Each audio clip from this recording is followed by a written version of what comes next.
नमस्कार श्रोताओं, शाम के ठीक 7:20 हुए और ये समय है आपके अपने कार्यक्रम स्पोर्ट्स स्कैन का, जिसमें होती है खेल खबरों के साथ खिलाड़ियों की बातें। आज के स्पोर्ट्स स्कैन के इस एडिशन के साथ मैं हूं आपका होस्ट और दोस्त सिद्धार्थ सिंह। तमाम खेल खबरों पर विस्तार से चर्चा करने के लिए हमारे साथ स्टूडियो में मौजूद हैं वरिष्ठ खेल पत्रकार मनोज जोशी। मनोज, स्पोर्ट्स स्कैन कार्यक्रम में आपका स्वागत है। धन्यवाद। सबसे पहले नजर डालते हैं अब तक की स्पोर्ट्स हेडलाइंस पर। स्विस ओपन बैडमिंटन में आज पुरुष सिंगल्स में किदाम्बी श्रीकांत और पुरुष डबल्स में सात्विक साईराज रंकीरेड्डी और चिराग शेट्टी की जोड़ी ने अपने अपने मैच जीतकर अगले दौर में प्रवेश किया। भारत और इंग्लैंड के बीच टेस्ट श्रृंखला का चौथा और अंतिम मैच कल से अहमदाबाद के नरेंद्र मोदी स्टेडियम में खेला जाएगा। रोम रैंकिंग कुश्ती टूर्नामेंट की शुरुआत कल से हो रही। इस टूर्नामेंट में साक्षी मलिक, विनेश फोगाट, बजरंग पूनिया और नरसिंह यादव सहित अन्य पहलवान अपनी चुनौती पेश करेंगे। और भारत की दिग्गज मुक्केबाज और 6 बार की विश्व चैंपियन मैरी कॉम को अंतर्राष्ट्रीय मुक्केबाजी संघ AIBA ने चैंपियंस एंड वेटरन समिति का अध्यक्ष चुना है।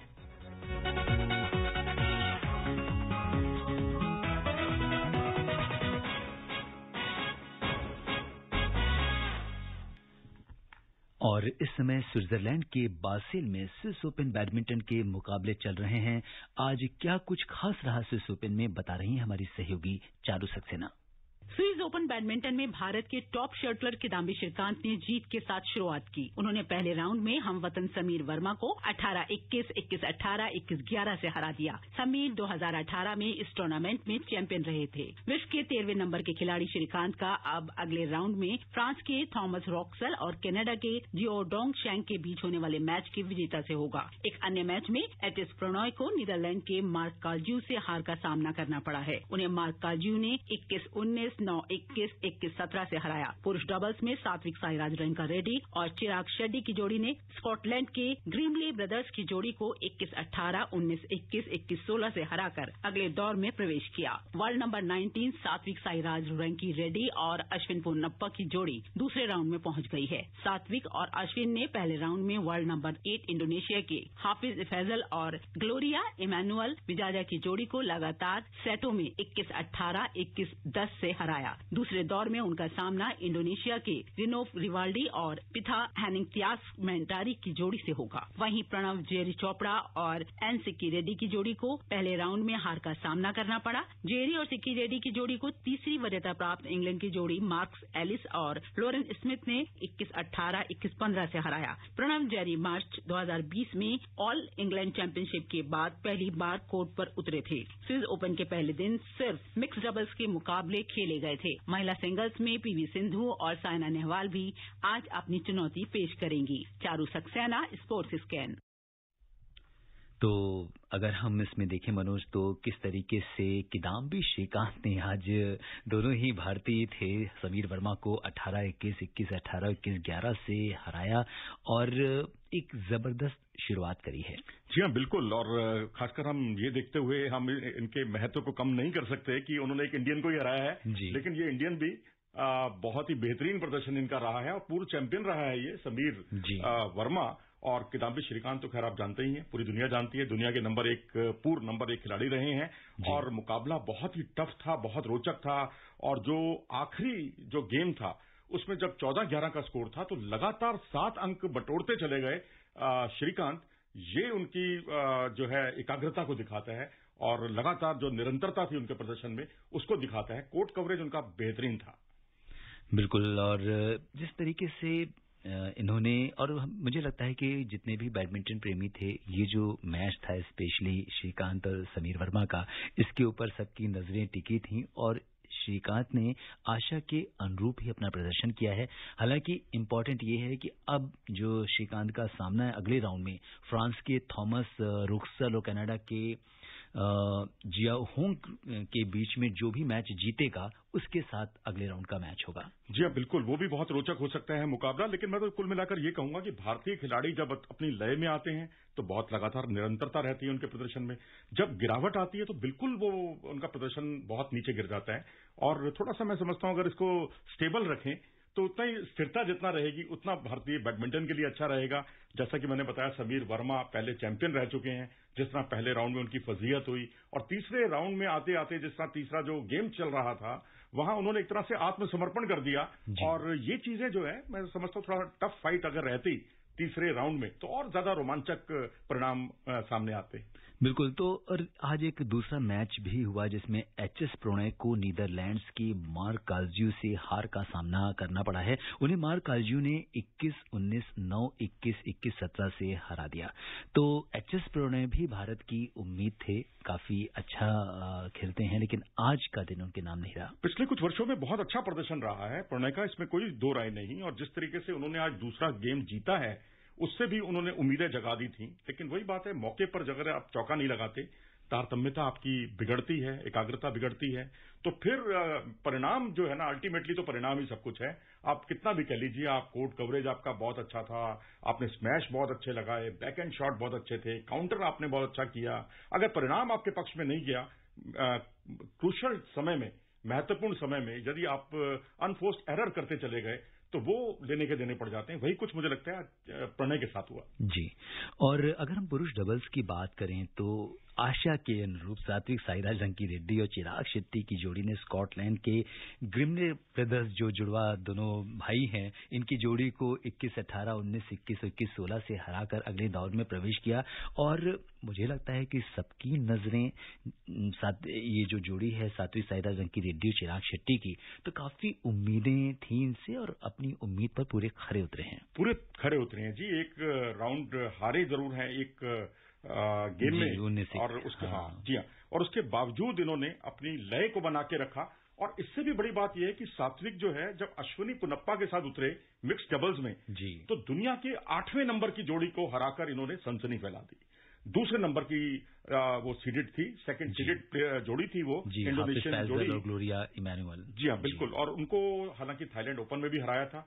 कई बार होता है कि बहुत जरूरी नहीं है कि आप बहुत अच्छे खिलाड़ी जो है आपके सामने रैंकिंग में भी अच्छा हो, सीडिंग में भी अच्छा हो, लेकिन आपके साथ परिणाम भी वो अनुकूल दे पाए, ऐसा मुमकिन नहीं हो पाता कई बार। यही कुछ इनके साथ देखने को मिला है। रैंकिंग इनकी नीचे है, 19वीं रैंकिंग है, उनकी 8वीं रैंकिंग है। उसके बावजूद सात्विक थाईलैंड ओपन सुपर 1000 सीरीज के सेमीफाइनल तक पहुंचे थे, वहां भी उन्होंने इनको पराजित किया इसी जोड़ी को। यहां वर्ल्ड नंबर 8 को फिर हराकर उन्होंने साबित कर दिया कि पिछली बार जो उनकी जीत थी वो कोई तुक्का नहीं थी। जी। और अगले दौर में इनका सामना इंडोनेशिया के रिनो रिवाल्डी और पिथा हैनिंगटियास मेंटोरी की जोड़ी से होने वाला है। तो वो ही मैच बड़ा दिलचस्प होगा। और सबसे बड़ी इम्पोर्टेंट बात मुझे मनोज ये लगती है कि एक जो कंसिस्टेंसी होनी चाहिए परफॉर्मेंस में, कि एक के बाद दूसरी जीत, दूसरी के बाद तीसरी जीत, वो अगर आपने मेंटेन की है तो किसी भी टूर्नामेंट में जो खिताब जीतने के लिए आप उतने ही प्रबल दावेदार बन जाते हो। मुझे लगता है टेक्निकली हमारे प्लेयर्स में कोई कमी नहीं है। कहीं दिक्कत आती है तो वो आती है मानसिक दृढ़ता की। मेंटली आप कितने टफ हैं। अब तो जो कोच आ गए हैं भारत के, जो विदेशी नए कोच हैं, मैथियास, वो उनका अभी 1 महीना भर हुआ है उनको टीम के साथ, और उसके परिणाम दिखने लगे हैं। आप टीम को संगठित करते हैं, उनमें मॉरल बूस्टअप करते हैं, उनका मानसिक तौर पर उन्हें दृढ़ करते हैं। तो ये सब चीजें जो है ना, जब आप में पूरी 16 आने सही साबित होती हैं तो उस वक्त आपके खेल में निखार आता है, आप अपना स्वाभाविक प्रदर्शन करने में कामयाब हो जाते हैं। वही कुछ यहां देखने को मिला है। बिल्कुल। और मनोज, ये चर्चा जो है हमने पुरुष सिंगल्स की करी, पुरुष डबल्स की करी, मिक्स डबल्स की करी, लेकिन महिला सिंगल्स की बात ना करने से ये चर्चा पूरी नहीं होती। और हमारी जो दो टॉप प्लेयर्स हैं, पीवी सिंधु और साइना नेहवाल, आज ही इनका मुकाबला होने वाला है, अभी मैच शुरू नहीं हुआ है। तो ये बड़ी उम्मीद की जा रही है। इवन ये भी कहा जा रहा है कि हो सकता है इस बार का जो सेमीफाइनल मैच है वो भी इन्हीं दोनों खिलाड़ियों के बीच में हो। देखिए, ड्रॉ तो कम से कम यही कहानी कह रहे हैं जो आप कह रहे हैं जी। लेकिन अगर हम दोनों का ड्रॉ देखेंगे ना अलग अलग, तो साइना का ड्रॉ बहुत मुश्किल है। उनकी तैयारियां बहुत अच्छी नहीं है, लेकिन उनके सामने यदि वो मुकाबला जीत जाती हैं पहला, तो फिर वो दुनिया के नंबर 6 नंबर की जो खिलाड़ी हैं साउथ कोरिया की, उनसे उनका मुकाबला होगा सुन जी होंग से। और उसके बाद अगर वो मुकाबला भी जीती तो क्वार्टर फाइनल में उनके सामने होंगी वर्ल्ड नंबर 4। यानी 2 दिग्गजों को हराना होगा, उससे पहले अपना मुकाबला जीतना होगा, तब जाके पीवी सिंधु आएंगी। और खुदा न खास्ता पीवी सिंधु भी सब सही सलामत चलती रहीं, क्योंकि उन्होंने भी पीछे जो है बहुत उत्साहवर्धक प्रदर्शन नहीं किए है। अगर आप थाईलैंड ओपन देखें, BWF टूर फाइनल्स देखें जनवरी में, उसमें बहुत ज्यादा प्रभावित नहीं किया था पीवी सिंधु ने। कोविड-19 के बाद जो है ना, स्थितियां काफी बदली हैं। और जो खिलाड़ी बिल्कुल कहीं छुपे रुस्तम साबित हो रहे हैं कुछ खिलाड़ी, और कुछ खिलाड़ी बेहतरीन थे, वो बिल्कुल हाशिए पे जा रहे हैं। अब इसलिए इट्स टू अर्ली टू से, बहुत जल्दबाजी होगी अगर हम ये कहें कि दोनों के बीच में सेमीफाइनल होगा। ये कहानी सिर्फ ड्रॉ की है, ड्रॉ के माध्यम से हमें ऐसा लगता है। जी, तो इस पर हमारी नजर स्विस ओपन पर बनी रहेगी। बात करते हैं क्रिकेट की। भारत और इंग्लैंड के बीच क्रिकेट टेस्ट श्रृंखला का चौथा और अंतिम मैच कल से अहमदाबाद के नरेंद्र मोदी स्टेडियम में खेला जाएगा। इस मैच का आंखों देखा हाल आकाशवाणी से FM रेनबो और अतिरिक्त मीटरों पर सुबह 9 बजे से प्रसारित किया जाएगा। भारत श्रृंखला में 2-1 से आगे है। भारतीय टीम को ICC विश्व टेस्ट चैंपियनशिप के फाइनल में पहुंचने के लिए इस मैच को जीतने या कम से कम ड्रॉ कराने की जरूरत है। और आइए सुनते हैं कल के मैच के बारे में हमारी सहयोगी नईम की ये खास रिपोर्ट। कल सभी क्रिकेट प्रेमियों की नजर अहमदाबाद के नरेंद्र मोदी स्टेडियम पर लगी होंगी, जहां भारत और इंग्लैंड के बीच 4 टेस्ट मैचों की श्रृंखला का अंतिम मैच खेला जाएगा। ये मैच इसलिए भी महत्वपूर्ण है क्योंकि अगर भारत इस मैच को ड्रॉ करा लेता है तो भी वो ICC विश्व टेस्ट चैंपियनशिप के फाइनल में पहुंच जाएगा। इस बीच मोटेरा की स्पिन पिच को लेकर उठे सवाल पर आज टीम इंडिया के कप्तान विराट कोहली ने सवाल उठाने वालों को करारा जवाब देते हुए कहा कि जब 2020 में न्यूजीलैंड के खिलाफ भारत 3 दिन में टेस्ट हार गया था, तब किसी ने सवाल नहीं उठाया। उन्होंने कहा कि इसमें स्किल्स का महत्व था, न कि पिच बुरी थी। कप्तान ने कहा कि हमारा फोकस पिच को नहीं बल्कि खुद को मजबूत करने में है। टीम इंडिया इस समय बुलंद इरादों के साथ कल के मैच के लिए तैयार है। भारत श्रृंखला में 2-1 से आगे है। पहले टेस्ट में इंग्लिश टीम ने 227 रन से जीत दर्ज की थी, वहीं दूसरे टेस्ट में टीम इंडिया ने इंग्लैंड को 370 रन से हराया था। मोटेरा में खेले गए तीसरे टेस्ट में भारत ने 10 विकेट से जीत दर्ज की थी और ये डे नाइट टेस्ट 2 दिन में खत्म हो गया था। कल से शुरू हो रहे टेस्ट मैच में कप्तान विराट कोहली अगर 17 रन और बना लेते हैं तो वो बतौर टेस्ट कप्तान 12,000 रन पूरे कर लेंगे। ऐसा करने वाले सिर्फ 2 बल्लेबाज उनसे आगे हैं, एक ऑस्ट्रेलिया के रिकी पॉन्टिंग और दूसरे दक्षिण अफ्रीका के ग्रीन स्मिथ। देखना दिलचस्प होगा कि कल से शुरू हो रहे टेस्ट मैच में किस टीम का पलड़ा भारी रहता है। Naeem Akhtar, sports scan. तो मनोज, कल सबकी नजर जो है वो अहमदाबाद के नरेंद्र मोदी स्टेडियम पर होंगी। बड़ा ही दिलचस्प मुकाबला होने वाला है और जैसा कि इसके पहले वाला मैच जो बहुत जल्दी खत्म हो गया था, तो पिच के बारे में जैसा कि आपने इस रिपोर्ट में सुना कि आज कप्तान ने भी हमारे टीम इंडिया के कहा कि पिच का उतना रोल नहीं था जितना रोल हमें मैच पे फोकस करने की जरूरत है, हमें अपने स्किल पे फोकस करने की जरूरत है। ठीक है, विराट कोहली की बात अपनी जगह पर ठीक है, क्योंकि आप ये हमें नहीं भूलना चाहिए कि उन्होंने कहा न्यूजीलैंड का हवाला दिया, वहां हम 3 दिन में मैच हार जाते हैं, उस पर कोई सवाल नहीं उठाता। यहां पर हम 2 दिन में मैच जीतते हैं तो सब सवाल उठाते हैं। लेकिन यहां मीडिया को आड़े हाथों लेने का कोई मतलब नहीं है। यहां मैं अपनी बात दृढ़ता के साथ ये रखना चाहूंगा कि यहां अगर पहले दिन ही पिच पर धूल उड़ेगी तो उसका आप बचाव नहीं कर सकते। अगर आप यहां पर जो स्पोर्टिंग विकेट नहीं है, बल्लेबाजों के लिए उतने अवसर नहीं है, गेंदबाजों के लिए मे बी स्पिन बॉलर्स के लिए अवसर हैं, तो फिर आप 5 दिन क्या 3 दिन क्या 2 दिन में मैच खत्म होंगे, उसे आप बचाव नहीं कर सकते। आप धूल उड़ने का तो बिल्कुल बचाव नहीं किया जा सकता। मैं मानता हूं खतरनाक पिच नहीं थी, जैसे कि फिरोजशाह कोटला में थी, कानपुर के मैदान पर थी और इंदौर में थी एक बार इंडिया और श्रीलंका का मैच जो रोक देना पड़ा था, तो खतरनाक बिल्कुल नहीं थी। लेकिन कुल मिलाकर मैं यही कहूंगा कि पिच जो है अब वैसे ही रहेगी जैसे कि अजिंक्य रहाणे ने कहा है, इसकी नेचर में कोई ज्यादा बदलाव नहीं होने वाला। लेकिन अब पिंक बॉल नहीं होगी, गेंद स्किड नहीं करेगी, तो इसलिए वो स्थिति नहीं होगी जो पिछली बार हुई। रन बनते हुए दिखाई देंगे आपको इस बार। बिल्कुल, तो इस पर भी हमारी नजर रहेगी। और जिस तरह से ऑस्ट्रेलिया ने न्यूजीलैंड को आज 64 रन से हराया है, इसकी क्या खास बातें रही? देखिए, मुझे तो 3 बातें खास लगती हैं। पहली बात तो एस्टन एगर जो बिल्कुल चल नहीं पा रहे थे, उन्होंने यहां पर 6 विकेट चटकाए हैं। एक मैच में 6 विकेट चटकाना तो अपने आप में बहुत बड़ी बात है और उसके अलावा पिछले 2 मैचों में बिल्कुल चले नहीं थे। दूसरी जो बड़ी बात है वो है मैक्सवेल का 31 गेंदों पर 70 रन बनाना। ये बहुत बड़ी बात है क्योंकि 17वां ओवर जो पारी का था उसमें उन्होंने 4 चौके और 2 छक्के लगाए, एक स्क्वायर लेग के ऊपर से, एक मिड विकेट के ऊपर से। और निशम को तो मैं समझता हूं रात को नींद नहीं आने वाली, क्योंकि उन पर जो 6 की 6 गेंदों पर बाउंड्री लगाई है उन्होंने, उससे मैक्सवेल वहां चौके छक्के लगा रहे थे। मैं समझता हूं यहां पर प्रीति जिंटा जरूर गदगद हो रही होंगी।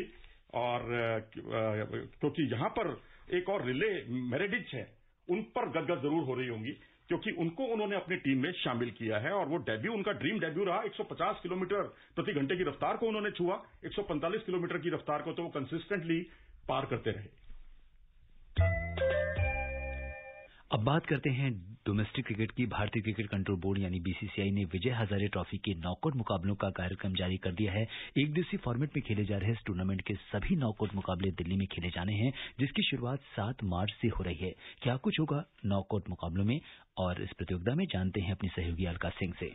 विजय हजारे ट्रॉफी का पहला नॉकआउट मैच 7 मार्च को दिल्ली और उत्तराखंड की टीम के बीच खेला जाएगा। इस मुकाबले को जीतने वाली टीम को तीसरे क्वार्टर फाइनल में उत्तर प्रदेश की टीम से खेलना होगा, जबकि प्रिलिमिनरी क्वार्टर फाइनल में हारने वाली टीम का सफर विजय हजारे ट्रॉफी से समाप्त हो जाएगा। इस टूर्नामेंट का पहला क्वार्टर फाइनल गुजरात और आंध्र प्रदेश की टीम के बीच 8 मार्च को दिल्ली के अरुण जेटली स्टेडियम में खेला जाएगा। 8 मार्च को ही दूसरा क्वार्टर फाइनल मैच पालम में कर्नाटक और केरल की टीम के बीच खेला जाएगा। तीसरे क्वार्टर फाइनल में 9 मार्च को मुंबई और सौराष्ट्र की टीम पालम स्टेडियम में खेलेंगी। चौथा quarter final match Arun Jaitley stadium में 9 मार्च को ही उत्तर प्रदेश और प्री क्वार्टर फाइनल की विजेता टीम के बीच खेला जाएगा। चारों क्वार्टर फाइनलों को जीतने वाली टीमें सेमीफाइनल में प्रवेश करेंगी। ये मुकाबले 11 मार्च को खेले जाएंगे। 11 मार्च को एक ही समय पर पालम स्टेडियम और अरुण जेटली स्टेडियम में दोनों सेमीफाइनल मैच खेले जाएंगे, जबकि फाइनल मुकाबला 14 मार्च को दिल्ली के अरुण जेटली स्टेडियम में खेला जाएगा। Alka Singh, sports scan. और अब बात करते हैं मुक्केबाजी की। भारत की दिग्गज मुक्केबाज और 6 बार की विश्व चैंपियन मैरी कॉम को अंतर्राष्ट्रीय मुक्केबाजी संघ AIBA ने चैंपियंस एंड वेटरन समिति का अध्यक्ष चुना है। AIBA के निदेशक मंडल की वोटिंग में मैरी कॉम के नाम पर सहमति बनी। विश्व मुक्केबाजी में बदलाव और बेहतरी के लिए पिछले साल दिसंबर में ही चैंपियंस एंड वेटरन समिति का गठन हुआ था। इसमें दुनिया भर के उन सम्मानित मुक्केबाजों को शामिल किया गया था जो अपना अनुभव साझा करना चाहते हैं। और मनोज, कितनी बड़ी उपलब्धि आप मानते हैं मैरी कॉम के लिए? देखिए, ये एक बड़े खिलाड़ी का सम्मान है। 6 बार की वर्ल्ड चैंपियन, एक ओलंपिक मेडल, एशियन गेम्स में जाती हैं, वहां गोल्ड मेडल जीतती हैं, कॉमनवेल्थ गेम्स में जाती हैं, वहां गोल्ड मेडल जीतती हैं, कई बार एशियन चैंपियन बनती हैं। तो ऐसे खिलाड़ी को तो मैं कहता हूं लिविंग लीजेंड जो होते हैं ना, जो अपने जीवन काल में ही किंवदंती बन जाते हैं अपनी कला की, वो है मैरी कॉम। और ये उनको सम्मान दिया गया है। मुझे नहीं लगता कि इसमें उनके पास कोई बहुत ज्यादा रिस्पॉन्सिबिलिटीज ऐसी डाली जाएंगी, क्योंकि जो इंटरनेशनल बॉडी है बॉक्सिंग की, वो अपने आप में तमाम समस्याओं को सुलझाने में सक्षम है। उनकी बॉडी में बहुत सारे ऐसे लोग हैं जो एक सेतु का काम करते हैं खिलाड़ियों और अधिकारियों के बीच में। बिल्कुल। और अगर हम देखें तो अब इस समय वो बॉक्सम इंटरनेशनल टूर्नामेंट में भाग भी ले रही हैं और मैरी कॉम ओलंपिक कोटा हासिल करने के बाद पहली बार किसी टूर्नामेंट में हिस्सा लेंगी और यहाँ पे वो सीधे क्वार्टर फाइनल मुकाबला वो खेल रही हैं। तो ये भी एक बड़ी बात है। और उनका जो कोई भी, जैसे भी हम जानते हैं कि 6 बार की विश्व चैंपियन रही हैं, तो अपने आप में वो एक लीजेंड हैं। जी हाँ, बिल्कुल लीजेंड है। और मैं तो कहूंगा कि अब लंबे समय से, क्योंकि इंटरनेशनल कंपटीशन से वो दूर रही हैं, उनको लय में आने के लिए इस तरह के जो बॉक्सम टूर्नामेंट हो या तमाम जो इन्विटेशनल टूर्नामेंट्स हो, वो बहुत बड़ी उनकी मदद कर सकते हैं उनको लय में आने के लिए।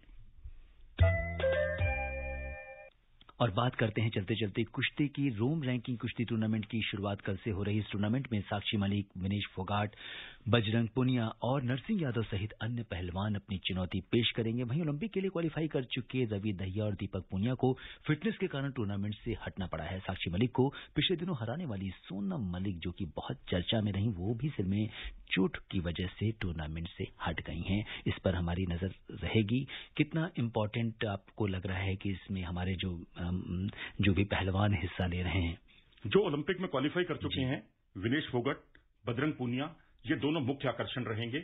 और अभी विनेश फोगट ने तो पिछले दिनों एक इन्विटेशनल टूर्नामेंट में गोल्ड मेडल जीतकर अपने इरादे भी जाहिर कर दिए हैं। हंगरी के कोच के साथ वो कड़ी मेहनत कर रही हैं। बजरंग पुनिया भी लगातार इसमें जुटे हुए हैं। नरसिंह यादव कमबैक कर रहे हैं, वो यहां पर उतरेंगे। लेकिन रवि दहिया और दीपक पुनिया जो क्वालिफाई कर चुके हैं ओलंपिक के लिए, उनको यहां पर इंजरी की वजह से या फिटनेस इश्यू होने की वजह से बाहर बैठना पड़ा है। ये थोड़ी चिंता की बात है। सोनम मलिक का मैं कहूंगा हेड इंजरी है उनको, साक्षी मलिक के खिलाफ ही उनको ये हेड इंजरी हुई थी, वो भी हट गई हैं इस टूर्नामेंट से। जी।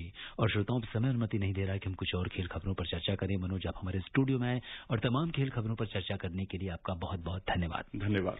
श्रोताओं, स्पोर्ट्स स्कैन में आज के लिए बस इतना ही। अगर आप इस कार्यक्रम को दोबारा सुनना चाहते हैं तो लॉग ऑन कर सकते हैं हमारी वेबसाइट newsonail.com पर। कल शाम 7:20 पर दोबारा मुलाकात के वायदे के साथ इजाजत दीजिए अपने होस्ट और दोस्त सिद्धार्थ सिंह को। तब तक के लिए नमस्कार।